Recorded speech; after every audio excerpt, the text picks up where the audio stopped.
Oui, c'est dans 48 heures les vacances. Et à quelle activité allez-vous vous adonner entre sorties familiales, jeux de société avec les enfants et bien un petit peu de lecture. Rien de tel que de passer un bon moment avec un bon livre au coin de la cheminée. On va en parler avec mon invité qui nous a fait une sélection, Guillaume Mercier.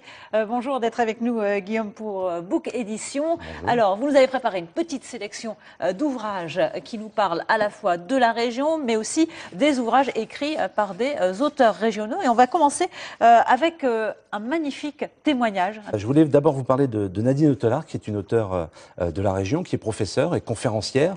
Elle est devenue auteure suite à un événement tragique dans sa vie, c'est le départ de son fils. Alors l'histoire du livre, c'est l'histoire du combat de son fils, qui à l'âge de 32 ans, apprend malheureusement et maladroitement qu'il a un cancer très avancé et qu'il ne lui reste plus que quelques mois à vivre. Alors là démarre un combat, le combat d'une vie. Il va tout faire pour vivre, Le faire combat mentir. d'une mère également. Oui, le combat d'une mère, et ils vont se battre ensemble pour faire mentir les statistiques, pour pouvoir vivre et surtout élever son fils, d'où le titre du livre. D'ailleurs, il le dit à un moment, hein, il dit c'est pas la chimio qui décide, c'est moi qui décide, je vais me battre et c'est moi qui élèverai mon fils. C'est un témoignage émouvant d'une mère qui veut rendre hommage au combat de son fils. C'est aussi un message d'espoir aussi, on peut alors dire. c'est un message d'espoir aussi, beaucoup, parce qu'elle va vous livrer quelques expériences qui prouvent que la mort finalement ne sépare pas les êtres qui s'aiment.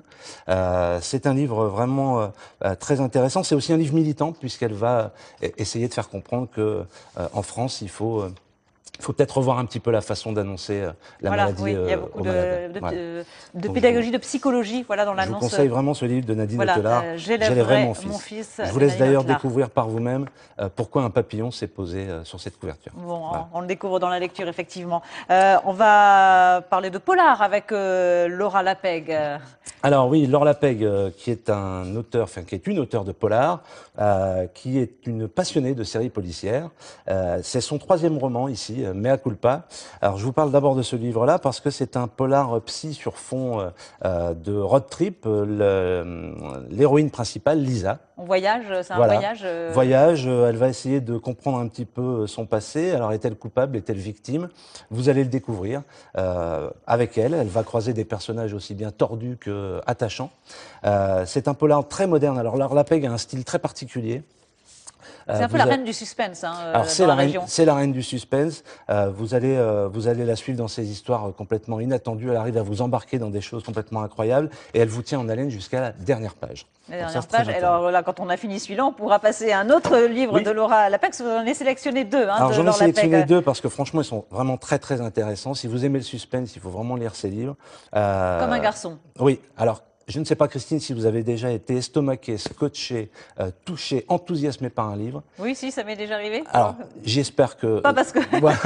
Alors il Faut que je lise celui-là. Il faut à tout prix lire celui-là. Donc Comme un garçon de Laure Lapeg. Alors là c'est l'histoire de Naya, une fille d'un couple d'instit qui sont apparemment sans histoire et qui habitent en Guadeloupe.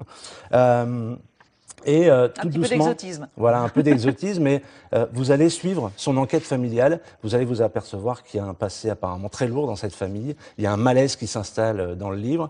Et puis, Laure Lapeg va vous prouver encore une fois qu'elle est effectivement la reine du suspense, puisque jusqu'à la dernière page, je vous jure, vous allez rester complètement... Une histoire un peu déroutante, voilà. hein, d'ailleurs. Exactement. Alors, on va changer de registre avec des livres qui nous parlent de la région, et Carnaval oblige. On va se plonger dans l'histoire des pirates, des corsaires. Oui, alors j'ai voulu vous sélectionner quelque chose qui est effectivement d'actualité avec le Carnaval de Dunkerque, puisque c'est un livre de Régis Tully qui s'appelle Pirates, corsaires et autres.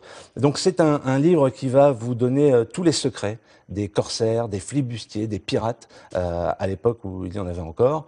Vous allez voir, Régis Tully, hein, l'auteur. Régis Tully, c'est un livre très bien documenté.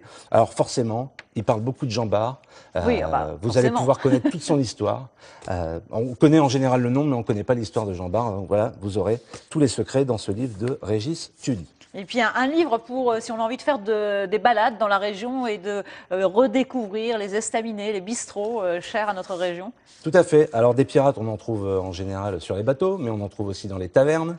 Donc ce livre va vous permettre de découvrir De ce A qu'est, à Zinc. voilà, de A à Zinc, de Giuseppe Salvaggio, qui va vous permettre de découvrir exactement ce qu'est un estaminet, ce qu'est une taverne, ce qu'est un bistrot. Oh, il n'est pas de la région, Giuseppe Salvaggio. Non, il a un nom qui est un peu plus exotique Mais il a été flamand, conquis mais voilà, il va par la vous région. expliquer dans la région ce que sont justement tous ces lieux de convivialité.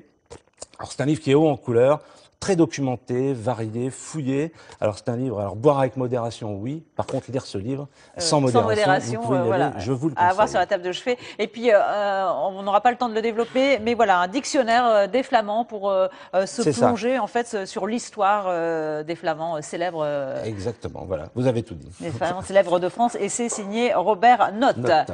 Merci beaucoup, Guillaume. Merci pour cette belle sélection à retrouver bien sûr sur Book Édition. Et puis voilà, vous avez de quoi occuper vos vacances et occuper ces vacances, c'est aussi aller voir des spectacles. Et le spectacle continue à Air-sur-la-Lys. On va tout de suite aller retrouver Virginie pour ce duo de pianistes déjantés. On a envie d'en voir encore.